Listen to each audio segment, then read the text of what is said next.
Hello, my name is Thomas Johnson, world-renowned nature photographer. Welcome back to Nature Pictures, for I've deeply missed each and every one of you. Back this past January, I guess you could say I broke the internet by posting a video revealing that yes, I am alive. I have gotten millions of emails, texts, and calls from fans, journalists, and elected officials since, asking what the hell, excuse me, what in tarnation happened. While I could explain the whole story right now, I'd rather just move on and instead share some of these new shots I took. As the weather gets nicer outside, so does the nature, and spring has sprung once again. Bask in what I call Spring Has Sprung, Volume 2. These photos were all taken with a Canon EOS 5D Mark IV 30.4 megapixel full-frame sensor professional DSLR camera. Enjoy.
I apologize for not having much to say during the slideshow.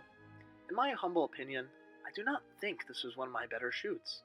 However, I would like to end with this still of a dying tulip lying in my barren garden plot. I find this to be an especially charming shot, as the tulip's bright red and yellow pigments create a perfect focal point. It also contrasts with the rest of the life surrounding it, and something about it really strikes my inner soul. Perhaps it is a representation of my romantic life right now, but that's up to the viewer's interpretation. Anyway, thank you for watching this edition of Nature Pictures with Thomas Johnson.